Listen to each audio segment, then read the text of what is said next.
Welcome to the concurrent session number 3 of the History in Community Conference. I hope that you have had a good conference so far. It has been both stimulating and inspiring. My name is Ever Rodriguez.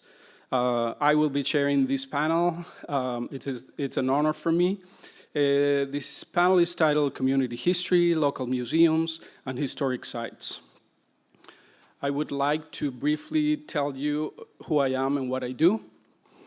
I am the Assistant Rare Books Librarian for the Stanford University Libraries, and I have worked for this institution for the last 25 years. Like some of the panelists you are about to hear from, I collect and procure the history of my Latinx community in North Fair Oaks. It's an unincorporated area very close to Redwood City. And I'm in the process of creating a community archive for my community. I am also a community advocate for and founding president for a grassroots organization called the North Fair Oaks Community Alliance, which is the first community organization working on issues of equity, representation, unification, and environmental justice in the nearby immigrant community of North Fair Oaks. This panel session pertains to community-engaged history and documenting local histories. And the main question posed for this session asks, how are historians working in collaboration with local communities to document histories of Santa Clara County and the surrounding area? This afternoon, I'm honored to share the floor with 3 special panelists who will be presenting on various communities and history-related topics, potentially helping us to learn how local histories are alive and kicking, and hopefully inspiring us to go out into our communities with fresh or renewed eyes for what needs to be recorded, preserved, and shared. Let me introduce the panelists in the order that they will be speaking, and I will appreciate if you save your questions for the Q&A that we will have after the speakers finish their presentations. Mr. Fernando Zazueta is the founding president of the La Raza Historical Society of Santa Clara Valley. He migrated to the USA from Mexico at age 2 with his single mother and 2 older siblings. His family lived in labor camps along with other Mexican migrant farm workers who followed agricultural harvests in the Santa Clara and San Joaquin valleys. He attended as many as 16 different schools, up until his uncle bought a small house in East San Jose and settled. These experiences laid the foundation for Mr. Zazueta's later activism. He graduated from college and traveled for the first time to Mexico as an adult, where he learned that he was heir to an entire other parallel culture to what he gained while growing up as a Mexican-American boy. Mexico City's architecture, culture, pyramids awakened an unfamiliar sense of pride in him, along with his Spanish language, culture, and ancestry. Mr. Zazueta returned to San Jose with renewed pride and a new perspective. He put himself through law school and became a lawyer, eventually helping to write the current law that requires official certification of language competency for anyone serving as a court interpreter. Mr. Zazueta was a founding chair of the Mexican Heritage Corporation, and the 34 million Heritage Plaza, which many of you may know, located in East San Jose. And 17 years later, he helped form and chaired the La Raza Historical Society of Santa Clara Valley to identify, gather, and disseminate photos, stories, oral histories, and information about the contributions of the large Latino population there. This is something that had never been done. At the time of their formation in 2016, there were over 50 organizations in the Santa Clara area dealing with similar stories, but none of those dealt with the Latino history. Mr. Zazueta and his colleagues are changing that. Now it's my pleasure to introduce Dr. Elisabeth Ward. Dr. Elisabeth Ward is currently the Executive Director for the Los Altos Museum. She is an advocate for the role of museums in local communities. She began her career at the Smithsonian Institution's Natural History Museum, where she worked with Native Alaskan and other smaller communities in the Arctic and subarctic. She grew up in Southern California, and she holds a master's degree in anthropology with a concentration in museum studies. She also holds a PhD in Scandinavian languages and literatures from the University of California, Berkeley. As the child of an Icelandic immigrant and having spent many summers in Iceland, she knows how to navigate dual ethnicity, bilingualism, and dual citizenship. And she is very passionate about local history. And last but not least, it's my pleasure to introduce Ms. Barnali Ghosh and Ms. Anirvan Chatterjee from the city of Berkeley. Barnali Ghosh and Anirvan Chatterjee are longtime Bay Area residents, activists, and community-based historians.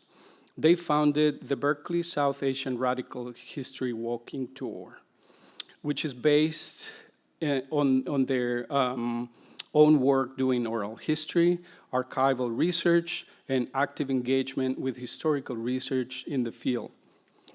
This tour shares stories with a wider community to inform, ground, and inspire new activism in the tradition of movement historians like Howard Zinn and Ron Takaki. In addition to the walking tour, Ms. Ghosh and Mr. Chatterjee currently work in the Bay Area Solidarity Summer, the Walk Bike Berkeley, the Alliance of South Asians Taking Action, and the Berkeley Reimaging Public Safety Task Force.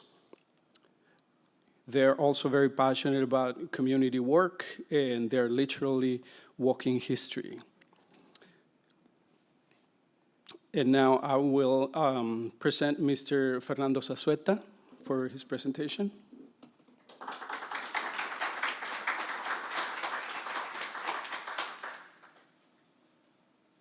Thank you, Ever. When he first told me his name, I said, Ever, what kind of name is that for Latino? Everardo is what his real name is, but everybody lovingly calls him Ever.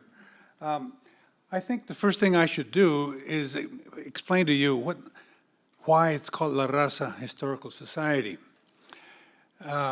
Some associate the word Raza, R-A-Z-A, or Raza, with the militant folks that were surfaced in during the Vietnam War. But actually, it's a reference to a literature piece by a Mexican author in which he spoke in a romantic sense about a new cosmic race, una raza cósmica, a new cosmic race that would bring in the black, the white, the red, and the yellow races of the world into a new cosmic race that would have all of the positives and none of the negatives. That's why it's called a romantic sort of concept. Anyway, so that's the name of it, is La Raza Historical Society. In this sense, it means what we say, what we mean when we say Hispanic. For us, in Hispanic, it covers Cubans, Argentines, Mexicans, Chileans, and Puerto Ricans, and so on. Same thing in Raza. Raza refers to those people. Interestingly, though, it refers to people who are united by way of a language rather than a race. But it's still what we call each other. As a matter of fact, from the Mexican border at Tijuana down to Tierra del Fuego, Columbus Day is called El Día de la Raza, the new cosmic race. Anyway, I got started here. I do this, right? Because I took a trip when I was a college graduate at San Jose State in business, and I went down to Mexico with two roommates, and I went to Mexico City, and Ever has covered most of what I would say, but I'll just say it again. And I saw things that I had no knowledge about because I was a farm worker kid. I was a migrant farm worker kid, going from camp to camp. We lived in army tents with dirt floors. My job was to sprinkle the floor with water so to keep the dust down. I mean, it was a very rural atmosphere. I remember having kerosene lanterns for light and having out to dig the pits for outhouses. It was a very different life than my children have lived, thank God. But I had no real sense of pride of being a farm worker just because nobody seemed to want to encourage me to speak Spanish. Number one, my uncle told me, I was raised by an uncle and aunt, he said, I came home and I said, the teacher, I was, I think, in the first grade in Huron, a farming community, the teacher spanked me with a ruler, and he asked me, well, what'd you do wrong? I said, no, I didn't do anything wrong. She just said I shouldn't speak Spanish. And my uncle, God love him, he said, well, that's right. We're sending you to school to learn English. Just don't speak it at home. Oh, so to me, it became very easy. School was English, home was Spanish, and thanks to that, I'm bilingual and I've learned other languages besides that, but it was very, very useful to me. And that was one of the reasons I thought to write that law that requires certification of the competency of language for interpreters, because you're dealing with persons' liberties and you're dealing with really serious issues in criminal courts. And many interpreters basically were, how should I say it, not particularly competent in in the language. Anyway, that was why I did that in law school. But I went to Mexico, learned about this. I came back and I worked on making a contribution in the Mexican Heritage Plaza in East San Jose. And here you have the end of the story, but I wanted to start at the beginning, mainly to tell you why I did it.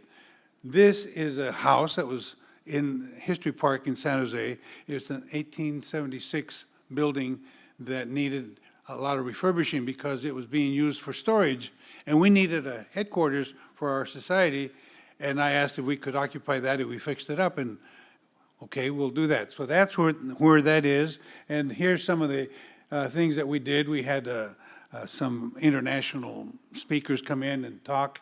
That is not a particularly encompassing photograph because there are only a few shown here, but I guarantee you it was very popularly done. And we did the Dia de los Muertos ofrendas there, where we honor our deceased members of our families. So I brought that in to the History Park in San Jose and put it up in the Pacific Hotel, where the History San Jose has its headquarters. And this is just an example of the color and the traditions that are from Mexico. I never practiced them in the ranches and the farms where I lived because we were poor and we didn't do any of this. But I was pleased to learn about it, and here I have it replicated. I have a membership brochure. I have half a dozen that I'll put out outside or make available in some descriptive printouts, because I didn't have enough between last night and today to bring these to you. But you'll see some of the information that we have. The photograph up here is from the miners at the mercury mines, the Almaden mines, and Steve Pitti, one of the speakers today, wrote a book called The Devil in Silicon Valley, and he talks in that book about the awful, awful effects of mercury on a human body. Cesar Chavez, of course, Ernesto Galarza, and the maps of Mexico before and after the Union. And you have the Olmeca heads up there that have the Negroid features, which are a puzzlement to archaeologists to this day. And I now take you to the beginning, a beginning of my involvement today. This is the Mexican Heritage Plaza. That's the picture of the theater that you see here. It normally had 5 flags that have flown at this site. The Spanish flag, the Mexican flag, the California flag, flag of San Jose, and, well, U.S. flag, of course. Going from the left to right, right. So they didn't have them, but I thought I'd take this picture just to show you. It's a $34 million structure. This is a pavilion that's really has a springboard so the dancers can dance on it, and it's really wonderful. And the glass doors slide or like accordions to open up to enjoy the nice weather we have in San Jose. And this is a chinampa, is a stylistic reflection of Xochimilco, that the Aztecs used to make these islands where they grew up to 4 or 5 crops per year out in the lakes, and they would bury these stakes of wooden stakes and fill them with compost, and there they would grow their crops. So we kind of tried to emulate that in that thing. And that's a wedding, and here's the gallery of artistic efforts. And this is the lobby of the theater that we built, and it's a wonderful lobby for fundraising. And this is a 500-seat theater. It has a wonderful fly stage. We had, what was her name, Linda, the singer, Ronstadt. She helped us design some of the things so that the dancers, the Aztec dancers, would have enough headroom to make their practices. And there was a Frida Kahlo night, so there was a contest for that. And then Los Lupeños, a very classic folkloric group that dances there. And back to the ChieChi house, the Italian family calls it a ChieChi house. It was actually built by a Scottish, or for a Scottish couple, and they sold it several times, and the family that bought it, I told them, I said, gee, it should be ChieChi. It should be ChieChi, because I learned some Italian. And he said, yeah, but we call it ChieChi. I said, well, ChieChi it is. You're giving us the house, we'll take it. This idea of a historical society for us stems from the idea that I didn't have that sense of pride, and I thought our children should have that sense of pride. And we as a society here are doing a disservice to our children if we don't fill them with history and pride in who they are. To make them feel less than wonderful, to make them feel like they're second-class citizens because they don't speak the language quite clearly, or because they dress differently, or because their skin is a different color. It just makes no sense in any way, but it made sense to me that I should do something about it to change that, because with 50 organizations back in 2016, and none of them dealing with this issue of what has been done by the Latino community, the Raza community, to build up Santa Clara Valley to what it is today. I mean, sure, we had people working, but who were they? Where did they come from? What did they do? I mean, a lot of the people that came from East San Jose, for example, and they're in East San Jose not because of preference, but because of redlining, because they couldn't buy downtown San Jose. They couldn't buy in Willow Glen.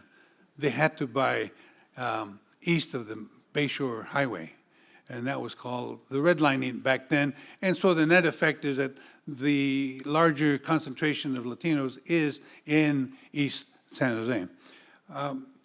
I felt that we needed to do something, and that's why I started this Mexican Heritage Plaza, where we every year used to bring a mariachi festival to San Jose, and I did that while I was president of that of that Mexican Heritage Plaza for 15 years.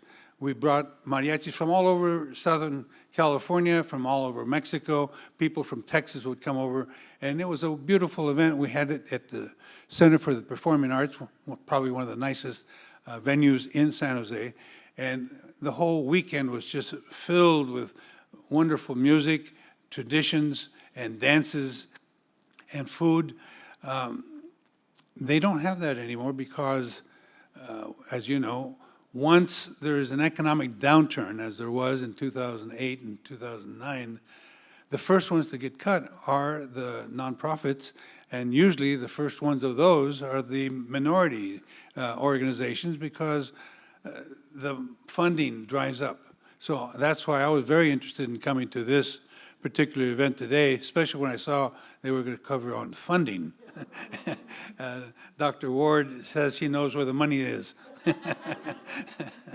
But the idea was to get some involvement of us, because we have, please wrap it up. Okay, Everardo is very succinct. Yeah.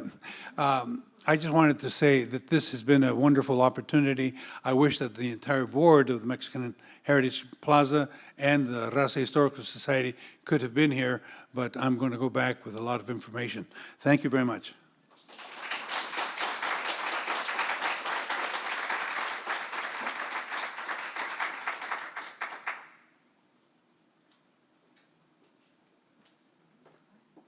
Elisabeth, you can start. I will add that mariachi gathering continues to be the annual mariachi festival in San Jose, and it has become even, a magnet for Mexican mariachis to come up here and play, so it's getting bigger and bigger. Thank you. Okay, well, good afternoon, everyone. Thank you. This has been a truly fabulous day, and I really want to congratulate the organizers. And I'm also aware, I don't know how much it's come up today, but it's very nice to be following La Raza Historical Association. They received a grant from the County of Santa Clara, and so did the Los Altos Historical History Museum and Stanford here. This was part of the, so I want to just take a moment to say how prescient it was of the County of Santa Clara to put out the grant call for telling untold stories of Santa Clara County, an awareness back in 2018 that untold stories needed to start getting told. And I think we have all really taken the time during COVID to step back and to let it sink in even more with our quiet time, to really let that, the importance of lifting up all of the different diverse communities that have made America what it is, to let all of those stories start to come forward. So I think it's just amazing that the county put out that call before we had some of these really heartfelt movements over the last 2 years that have been inspirational to me. I was also inspired by the comments this morning at our plenary session by Susan Anderson, and that's some of what I'm going to be speaking to today. She was talking about how traditional history was created by the academy, created by, we might say, people of privilege, and it's always the victors write the history, we know that one, and in this case, the victors for many, many years had been the Anglo settlers that came here as part of the California statehood, and that was the history they were interested in writing. So she was talking this morning about the requirement for a dramatic and sustained change and a new paradigm.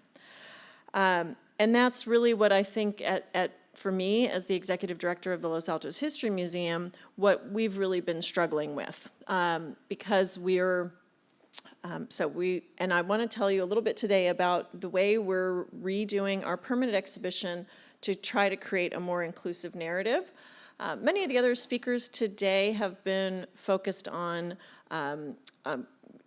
single communities, or really making sure the histories of all the different diverse communities have an opportunity for their archives to be cataloged and their photographs recognized, and that work is super essential. At the level of the museum, where we're trying to integrate many, many different communities into a single narrative, that's what I really resonated with what Susan was talking about this morning. When you get to that kind of meta-narrative, each community's story needs to be told, and then there needs to also be a narrative that allows many communities' narratives to kind of fold in together into a single narrative. So that's really what we were trying to grapple with at the Los Altos History Museum when we decided to redo our permanent exhibition. And I do want to say that the idea of redoing our permanent exhibition is one that I do not take credit for. Ms. Nan Geschke, that's here in the room, was the one who said we really need to redo our permanent exhibition. So I'll talk a little bit about why we wanted to do that. But I wanted to say that from a sort of intellectual point of view, the two primary challenges we were dealing with was that there are Los Altos and all of San Jose, Los Altos just as much as anywhere else in San Jose and perhaps more, has a lot of new people moving to Los Altos from all over the world. And so that map there on the left, I've sort of centered it. Basically, Los Altos is the center of the world, which is how many people in Los Altos feel, but that's sort of neither here nor there. But it is, you know, from this perspective, you can see it has been a magnet for people from all over the world to be moving to the Bay Area for hundreds of years, and that's accelerated recently with the advent of Silicon Valley. It's a new age of immigration. So we wanted to make sure the Los Altos History Museum was able to do what we were just talking about, making sure that all the young people growing up in Los Altos today feel like their stories are being included and are being told. And how do you create an inclusive narrative? What is the means for somebody that has had ancestry in the area for 500 years, if you have Ohlone or Native heritage, 200 years, 100 years, or even if they just came here 5 years ago. How do we make all of those people feel welcome when they come to Los Altos History Museum? That's a huge challenge, and I appreciated so much what Susan was saying this morning about how a traditional history makes that even more difficult to accomplish. We also wanted to still reflect the values of Silicon Valley and create an exhibition that would feel authentically Los Alton, as a way to introduce to, you know, what does that community mean and its sense of identity and its sense of pride. So the Los Altos History Museum, this is our mission statement. The Los Altos History Museum gathers and presents compelling stories and artifacts that bridge the past and the present by fostering the creative energy of volunteers and staff to challenge established narratives and engage and produce engaging educational programs and exhibitions for the community. So I have underlined those sort of 3 key points: bridging the past and the present, challenging established narratives, and engaging the community. That's a tall order, right? That's like so it's a vision statement as much as a mission statement, really, but I must say that the museum has hundreds of dedicated volunteers that help us make this happen.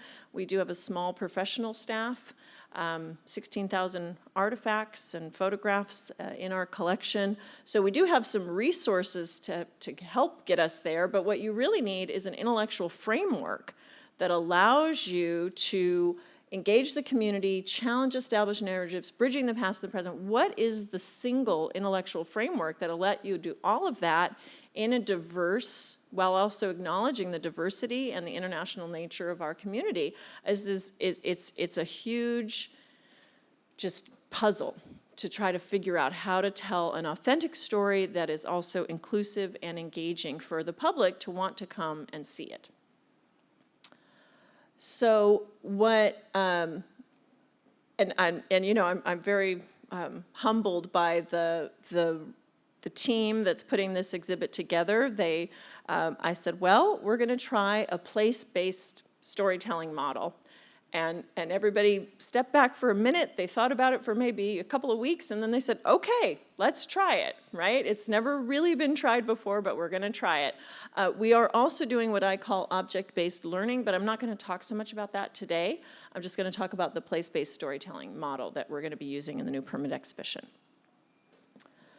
So place-based storytelling means that we are, the sort of subtitle of the exhibition is Stories from the Land. So it's really organized by the shared landscape features, the valley, the hills, the creeks, the fact there is a town. And I'm going to spend a little bit of time on this slide because this is sort of the crux of the thesis here today and what I think might be kind of a take-home message or something that you might want to try in your associations or in your research.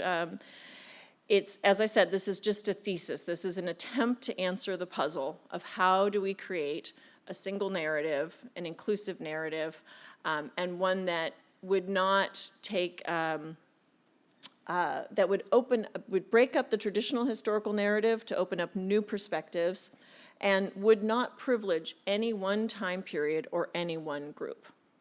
So that's the attempt we're making here. And so the other thing I love about it is that it cuts across time. It bridges the past and the present because, of course, so we're talking, for instance, about the fact that there is a 3,000-year-old Ohlone cemetery along Adobe Creek at the same place that, now there's a condominium complex there. So when you localize history to a particular geographic area, and we're being very specific in the exhibition to say, this event happened here, and similar, here's a totally different, from a different cultural context, from a different background, for a different reason, something else also happened on this land. All of these things have taken place in the same geographic area, and they're all being lifted up.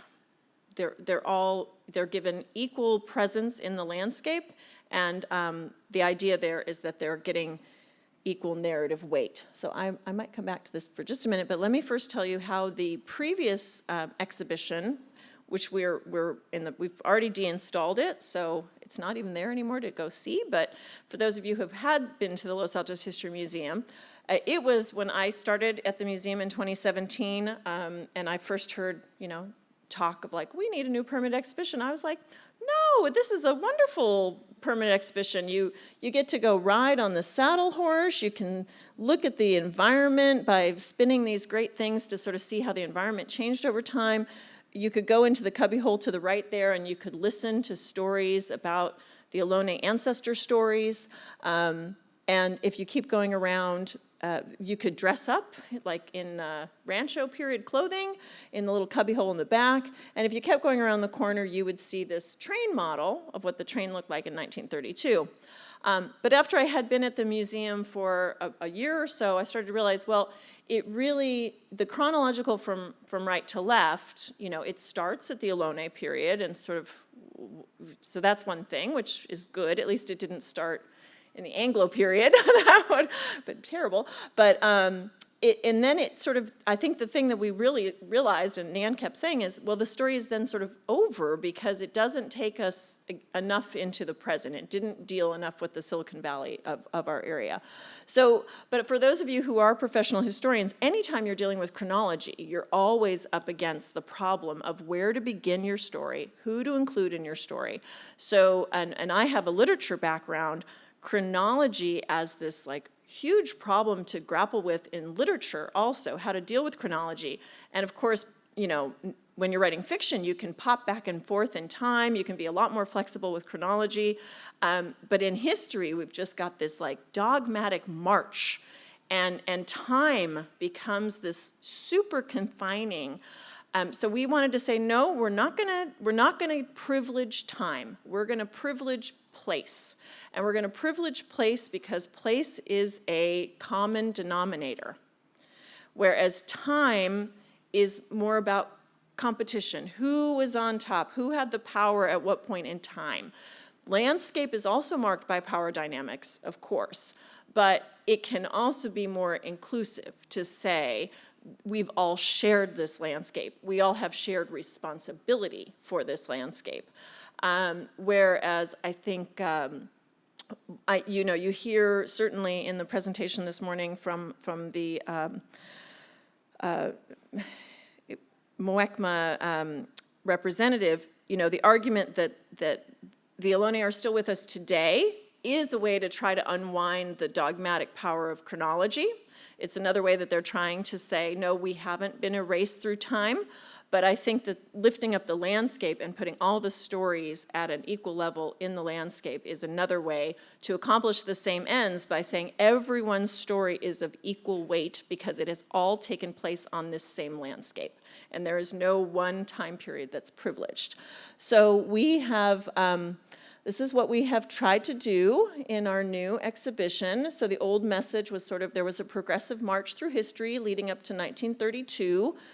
The agricultural period was the best period in our history.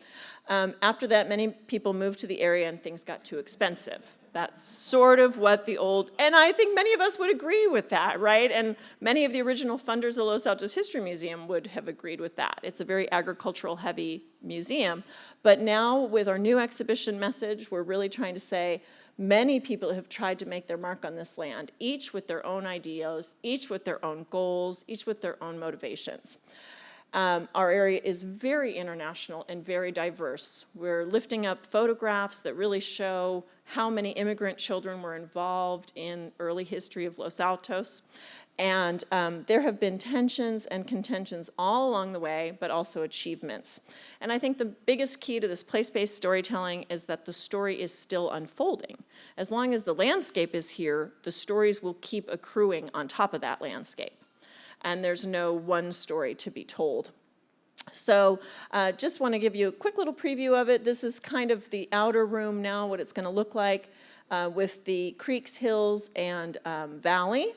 And I will say that we are certainly including in all three of those sections every time period. From prehistory of the Ohlone, the artifacts are going to be mixed in with modern artifacts, the people's stories. So we are going to have the touch screens, very kind of high-tech Silicon Valley style, lots of touch screens so that people will have an ability to choose what stories they want to hear and richly, richly layered information. So this is thanks to our diversity advisory group, which has helped us make sure that we have a very inclusive, representative stories that we're telling, and also thanks to our funders who have allowed us to make sure we have the technology to layer. This is 5 times more information than we had in the current exhibition because of the use of technology. And we are, so this is a little sort of a rendering of what it's going to look like. We have 10 individual people in each of the areas, so 30 individuals are going to be represented, and those will include names you've heard before and names you've never heard before. And we're mixing it up. The same, they're going to all be on the same screen, equal level, equal time. Nobody gets a longer video than somebody else, and just trying to be very equal in how we're treating all different stories. And the train is coming back. We have many, many young visitors who love the train, so we could never get rid of the train, but we are using augmented reality to add more diverse stories to the train. It's a 1932 town.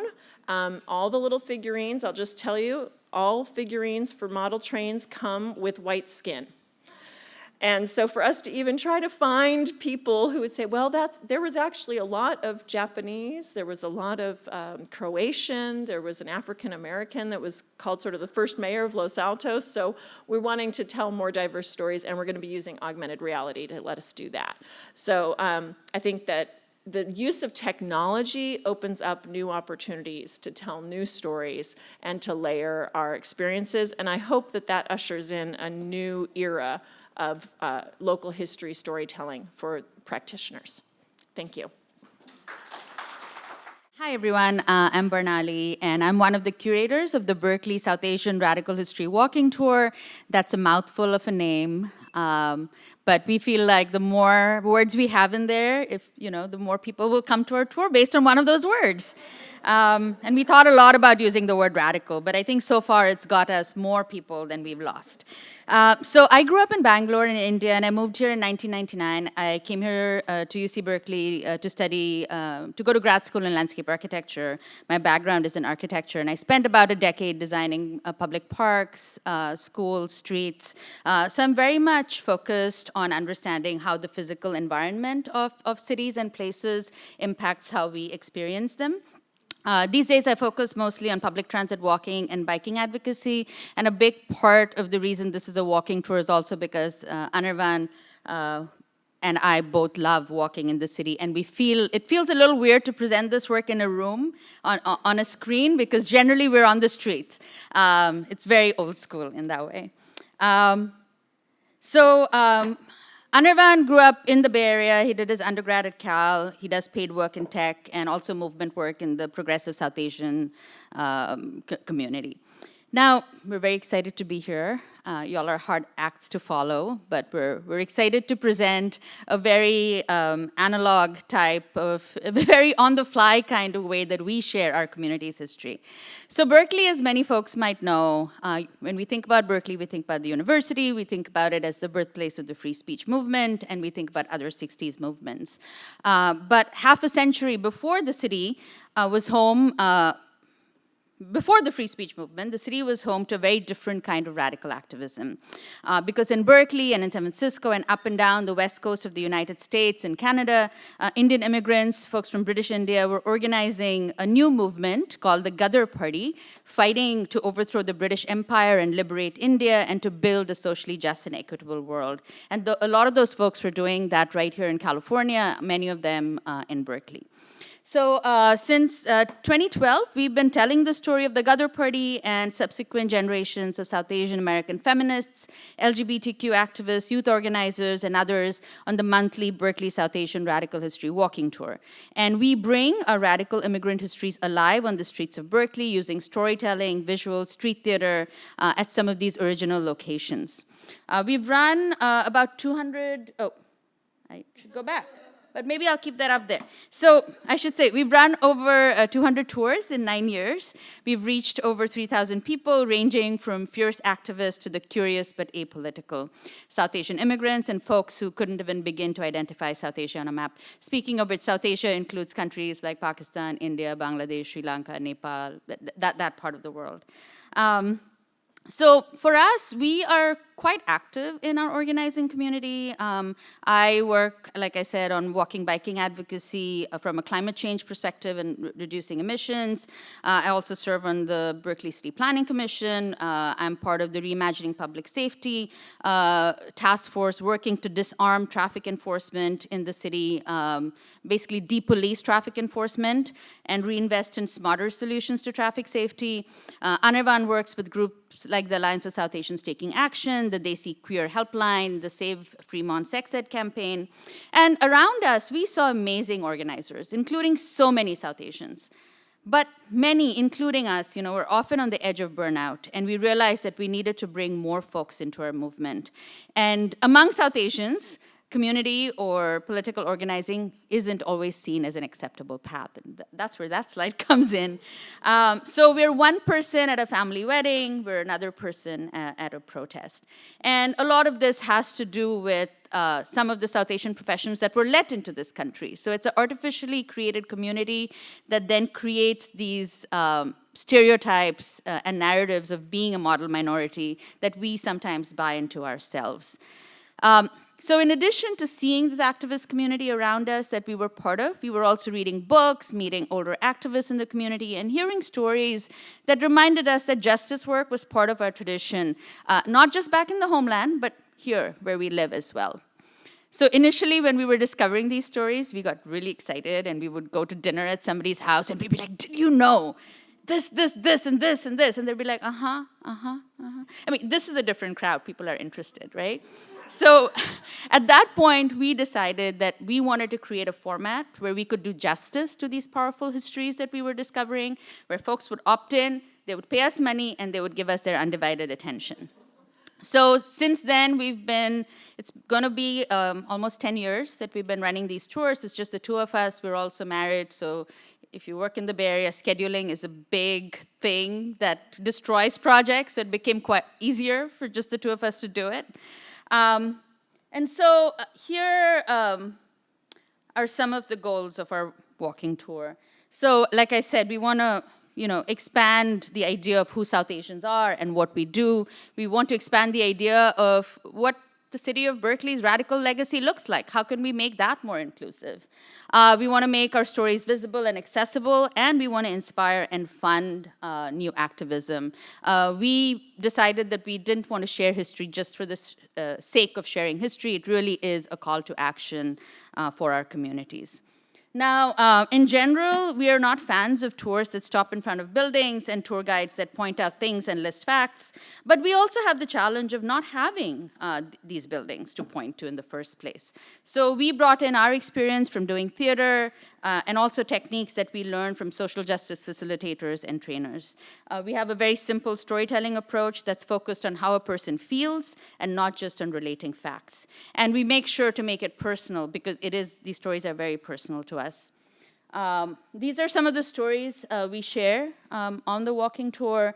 Everything from the first South Asian protests that happened all the way back in 1908 in the city of Berkeley, 50 years before the free speech movement, to organizing that happened at Berkeley High School after 9/11 and everything in between. Now, we always end with asking, that's a picture from the very first walking tour we did for youth organizers in the South Asian community. We always ask people how they feel, and people have been very generous in leaving us comments that help us understand what's resonating with them, but also how we can make changes. And this last part that I want to leave you with is our use of street theater. We share stories of folks like Kartar Singh Sarabha, who was a young activist in the Ghadar Party, who lived in Berkeley, who worked on the Ghadar newspaper that had global reach, but then when he returned to India to fight the British, was hung to death at the age of 19. And so our walking tour, as part of the walking tour, Anirvan actually plays the part of Kartar Singh Sarabha, and that really helps bring that history alive. So you can see Anirvan at the gallows. And the walking tour has become a platform to support other projects. We've raised $44,000 to support projects like Bay Area Solidarity Summer, the South Asian American Digital Archive, the Sikh American History Project. These are all partners in our journey sharing this history. But one of the most significant outcomes of the walking tour has been the renaming of a street in Berkeley after one of the earliest South Asian immigrants to Berkeley, whose name was Kala Bagai, and Anirvan's going to talk about that.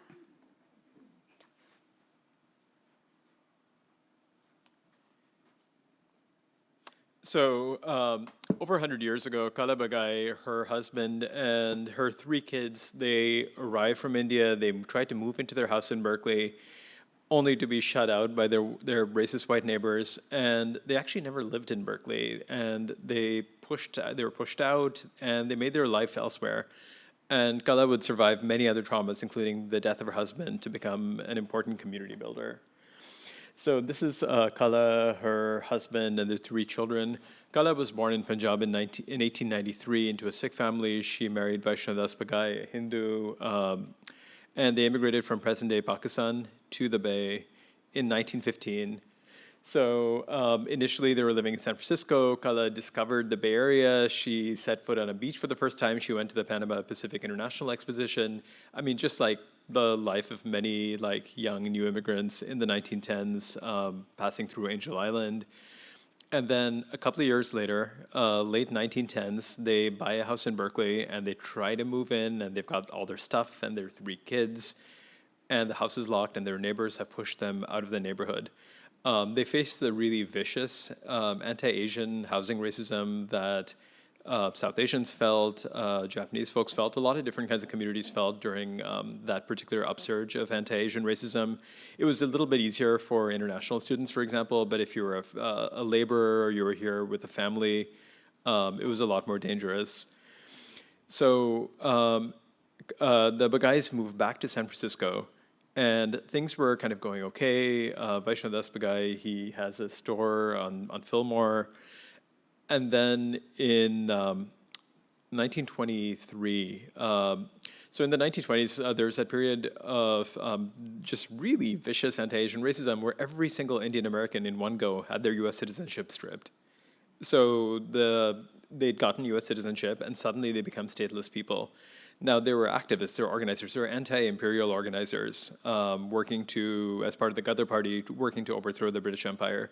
So they would not go back. They would not try to beg for British citizenship, since that's what they were trying to overthrow, along with Irish activists and so many other people in the US and around the world doing that. So in 1927, after half a decade of trying to restore and get back his US citizenship, Vaishnav Bagai on the right, he ended up actually coming to San Jose and taking his own life, leaving Kala a single mom of 3 kids. But she would not let that loss define her. She remarried, she sent her 3 sons off to college, she moved down to Southern California, and she became an immigrant community builder in the early South Asian community in that area. She opened up her house, she opened up her dinner table, her dining table to new immigrants so that they would have the welcome that she never got. And a century later, we have been working to bring Kala Bagay back to Berkeley, the city that pushed her out, and now this is our opportunity. So for folks who know Berkeley a little bit, there's the intersection of Shattuck Avenue and University Avenue, and there's this like weird 2-block stretch where Shattuck kind of bifurcates. And there was an opportunity to rename that, and we put forward a bunch of different names, including Yoriko Chiyama's name and Kala Bagay's name. And in the end, we were able to organize something like 300 people to submit the name, show up at city meetings, organize, write op-eds. And so Berkeley, if you don't know, is a 20% Asian American city. I don't think the city of Berkeley has quite understood that it is a 20% Asian American city. There's something like 500 street names, and I think there's certainly more streets named after horses than there are after Asian Americans. So we really wanted to change that to at least compete with the horses and hopefully overtake the horses at some point in time. So, I mean, Santa Clara County is 39% Asian American, and 39% of Santa Clara history resources don't go into like documenting stories of Asian Americans, but they should, especially now that it's API Heritage Month, so I got to make that plug. But for us, fighting for Kala Bagay Way, it wasn't actually specifically about ethnic pride or just like multicultural representation or the fact that she's a woman, although all that is really nice. For us, we were looking at a couple of different things. Number one, we wanted to honor a survivor of local and federal racism, somebody deeply connected to Berkeley who wanted to be a Berkeley neighbor, but we as a city literally pushed her out and did not let her be a Berkeley neighbor. It's kind of, I mean, typically when you name a street, it's after somebody who's famous or maybe a politician or maybe like a white man who owned land. And the idea of like naming a street after somebody who wanted to be a neighbor but was kept out, for us, it's just a way of talking about some really complex histories, and it became easier for us to be doing that in the wake of the 2020 Black Lives Matter uprisings, where questions of naming became a little bit more salient. So that was the first thing. The other thing is that by trying to tell the story of Kala Bagay, we're also talking about a different model of activism. There are so many different ways that people do movement work. There are people who lead protests, there are people who take over buildings, and there are people who welcome people, who cook for our movements, who do that quiet community building that's often really gendered in our community, in a lot of different communities. For a lot of folks, that kind of quiet care work in our movements is kind of the thing that maybe some of our mothers or grandmothers did. And by fighting to name a street after Kala Bagay, it became a way of also honoring that different kind of model of activism. So we organized, we showed up at city meetings, we did a lot of education work because people don't even know that there's this vicious history of anti-Asian racism in Berkeley, and so we had to do a lot of history work just to kind of get that even across. Because like, how do you account for something when people don't even know what that is? But in the end, we ended up getting the street. So this is an image of one of our city council people on the left, Rigel Robinson, who's one of the 2 Asian Americans on council. In the middle is Kala Bagay's granddaughter, who lives in Seattle and gave us her blessings to work on this campaign. And the image up top is a banner celebrating Kala Bagay and Kala Bagay Way, designed by Sabia Basrai of the Design Action Collective in Oakland. And it was joyous to be able, in 2021, to finally be able to win and name Kala Bagay Way. There's so much community that has been really excited on our walking tours we now get to include in this place, which is a big deal because like our people, especially early on, they didn't own buildings. I mean, they were renters. I mean, there aren't buildings for us to even go and point to. I mean, the buildings that are there, like they shared with many other people who were renting in that building. We did not have necessarily even places to point people at. So now we have a 2-block street in the middle of downtown Berkeley to take folks to.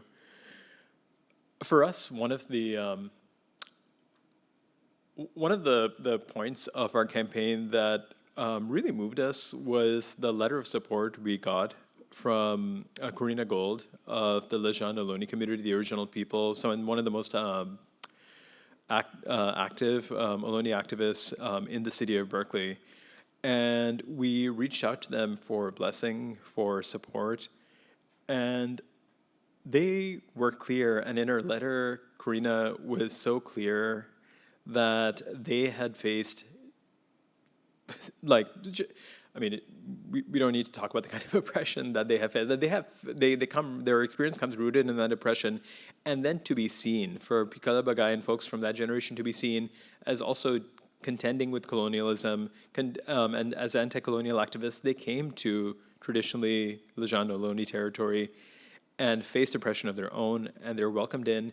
And it is so hard sometimes as a community to be able to hold together slavery and genocide and the kind of like guilt as immigrants or children of immigrants of like, how do you deal with that?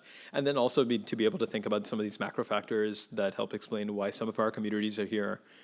And this letter from Corina Gold and Sagriete, it helps really bring those two together. And I think for Barnali and me and for many other folks in the community, I think many of us have never felt as welcome in Berkeley as we did when we saw this letter really welcoming us and welcoming Kalabagay home after a century later after getting pushed out. So please connect with us. And we would love to be in touch with folks doing this kind of work.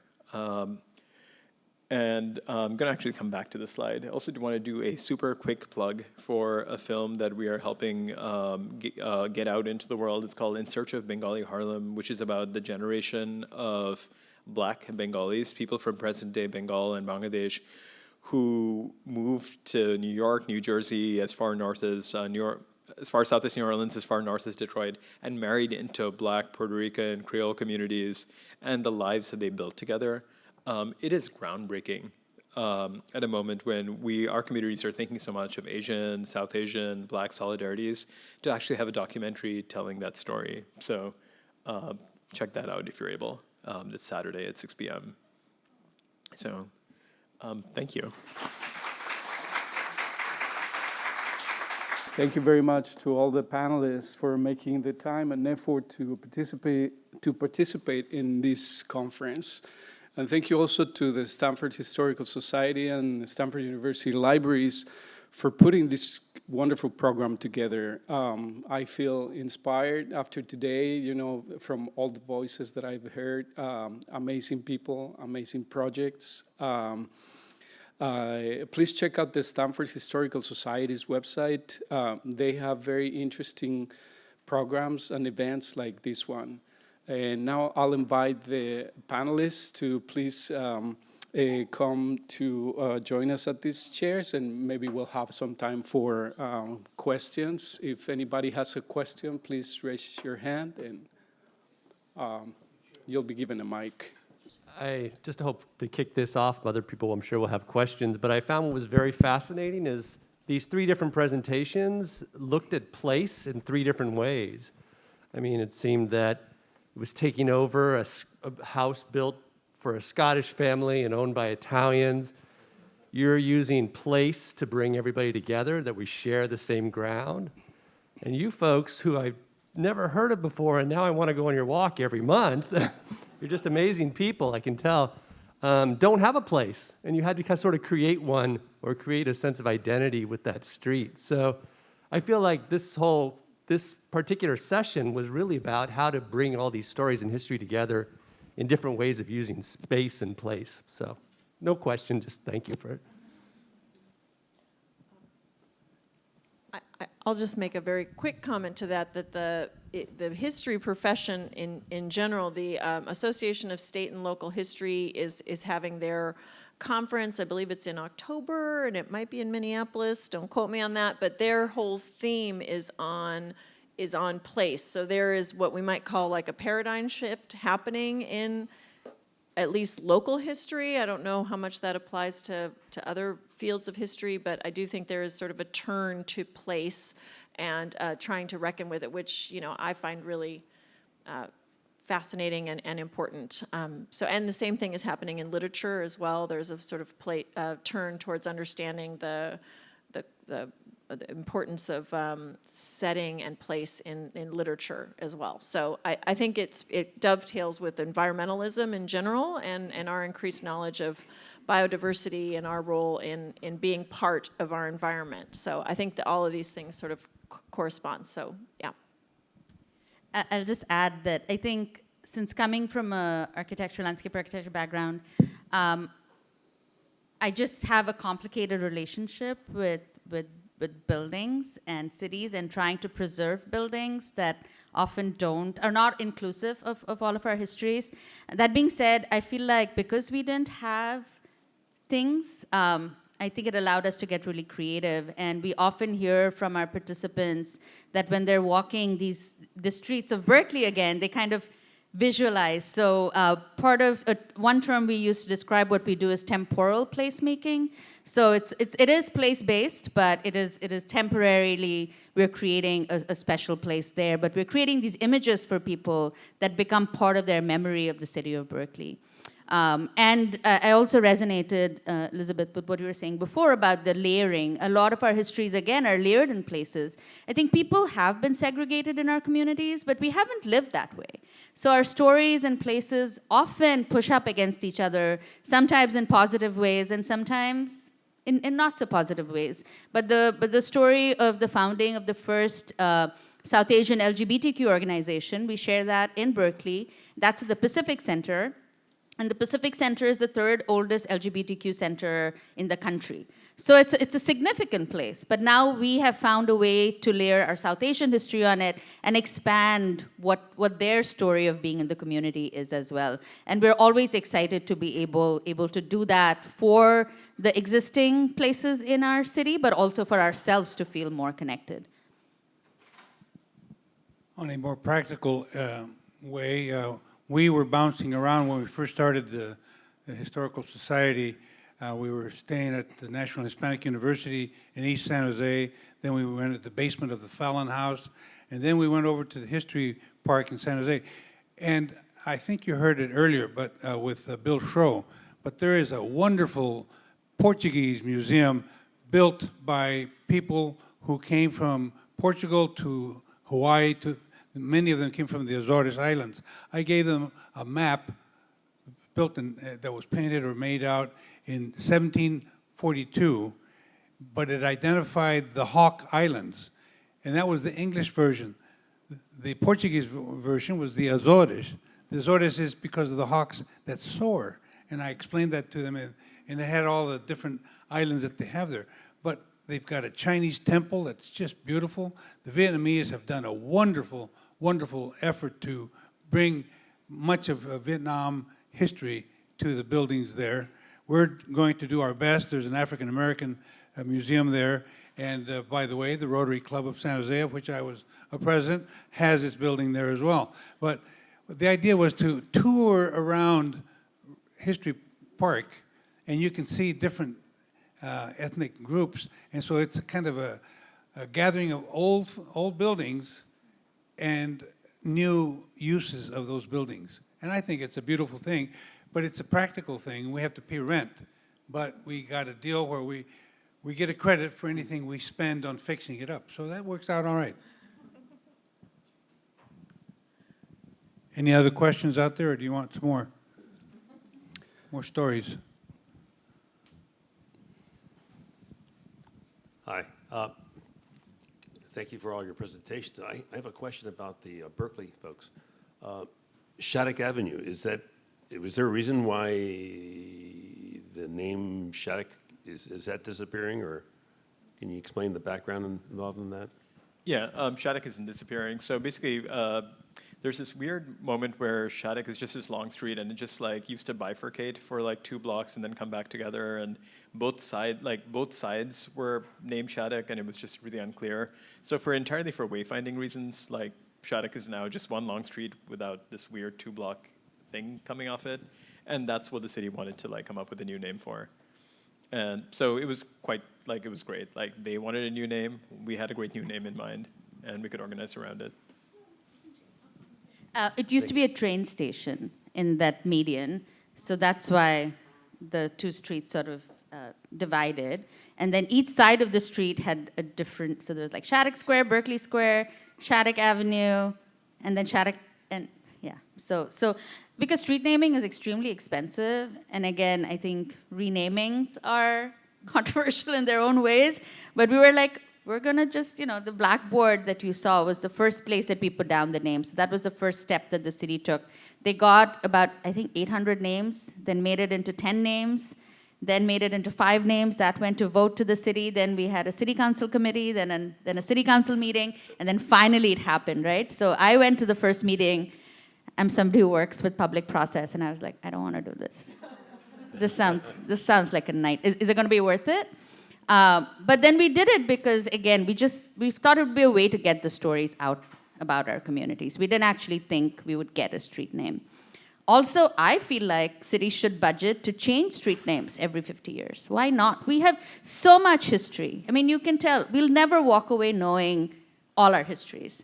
And there's never going to be enough physical space or books or everything for all of us to know everything. So it'd be nice, to just change it up, honor somebody else. I feel like that's become my relationship. I'm not interested in permanence. I'm interested in maintaining the spirit of people like Karabagai. So if there's somebody else who embodies that spirit, let's name it after them.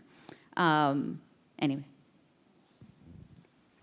If you travel around Europe and certainly in Latin America, there will be a name for a street for maybe 3 or 4 blocks, then it changes to a different name. So that's never been an issue. And what it does, it kind of helps you place where it is that you live or where you're going, because instead of having the entire street to search, looking for a number, you're just going to a particular location. So there's no big deal changing the names. I'll make just a brief thing in Iceland, since I have Icelandic heritage. There's a long tradition of storytelling about mountains or valleys or rivers, and those, because they're orally told, they change over time, and some landscape features will stay fixed and the name will stay fixed, but you keep changing the story. So I think that was part of what inspired me to want to do what we're doing at the Los Altos History Museum, is my experiences as a child going to visit my grandparents in Iceland and driving around, and they would just drive through the landscape and they would say, oh, see this? And all these stories would just come up as people are going through it. So I think there's something so fundamental about walking and telling stories together. And I think that we could do well to incorporate more of that into what we do here in the United States. And this thing, too, about changing the street names every couple blocks. Yeah.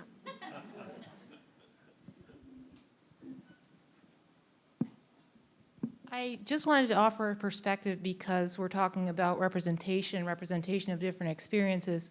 One thing that I haven't heard spoken of much today is the multiracial identity or mixed race identity. And I think that's very unique to California, and it goes back for many, many generations, in part because of immigration, in part because of intermarriage, in part because of all sorts of different things. And the advocacy work and the representation that still needs to be done there. In my children's public school in San Francisco Unified, 13% of the children identify as mixed race or more than one race. However, the academic achievement statistics for multiracial students are not reported in the same way as they are for students that identify as one race. In other words, I do not know how my children are doing relative to children who identify as one race. On top of that, funding cannot particularly go to those children no matter what their mixed backgrounds are, because they're not being counted in that data. And yet I feel like multiracialism is part of the experience in the fabric of California. So just for everybody in this room, I encourage you guys to think of that as a very unique identity that's part of California's history, that often it's not like, do my kids have to choose whether they're Latinx, or do they have to choose whether they're Asian, or is it more beneficial for them to identify with their Caucasian heritage? and I want them to feel like a whole person. And so I just wanted to bring that up, that my children are whole people, and they belong in many places at one time, and I want them to feel comfortable in all of those places, and I want them to be represented and counted and be able to stand up and to attract resources for who they are, not for the 50% of them that is something else. So thank you. You know, there was a law in which one could not marry from one race into the other in California. When I was growing up in Delano, a farming community, the Filipino tenant lived with a white woman, and that was a forbidden thing for them to do. A lot of people from the Sikh community married into the Mexican community, so a lot of my friends are mixed in that sense. They're Sikh and they're Mexican, and some of them were Filipino and Mexican. So it was not because of love or anything else, it's because there were laws that prevented them from intermarrying outside of or into the white community. But you're right, I don't know if I'm right on this, but the Census Bureau was supposed to have allowed for indicating something like other, besides the listed ethnicities that they showed. Just adding on to that, I really appreciate your name checking the Punjabi Mexican, Sikh Mexican community. We are a South Asian tour, and I know for us, we have a really expansive vision of what South Asian means, kind of pushing up against the edges of that or making that as broad as possible. We always make it a point to talk about Punjabi Mexican histories, and whether somebody is literally multiracial or biracial or mixed race with that particular combination, but just the idea that, like, of course, we have always connected, and that is part of our community heritage too, and that means you can be Mexican and South Asian or whatever else. We've also tried really hard to talk about Irish, South Asian, anti-colonial solidarities in the US, both communities trying to overthrow the British Empire together. We talk about multiracial activists. It is still a South Asian tour, but really trying to push up against like really kind of static definitions of what South Asian mean, which is both good. I'm hoping for folks who have identities on both or multiple sides, but as well for like, when we talk about Irish folks, suddenly white folks are like, ooh, this is about me. I'm not just being an interested neighbor in somebody else's history. Like, this is literally about me. I mean, what does it mean to be a white ally? Like, the Irish anti-colonial folks, they weren't allies, they were co-conspirators.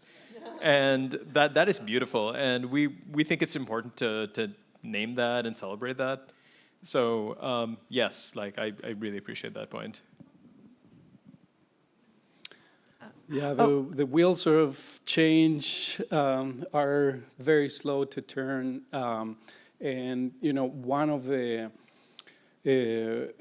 questions that came to my mind, particularly, you know, after hearing Barnali and Anirvan and Fernando speak about how, you know, even though Berkeley has a high percentage of East Asians, you know, the culture doesn't necessarily have the presence, you know, as it should. As well as, you know, the 40+ organizations that were, you know, collecting information for Mr. Zazueta, and nobody was collecting, you know, information for the Latinos. So, you know, creating these unique spaces is as essential as it is influential. Excuse me, and I hope that with the resounding term of equity that we hear so much these days, that really we get, you know, that equity applied widely, you know, through many of all of these failures, really, you know, to recognize some groups, some ethnicities, etc. So with that, I'd like to thank you all for joining us. Thanks very much.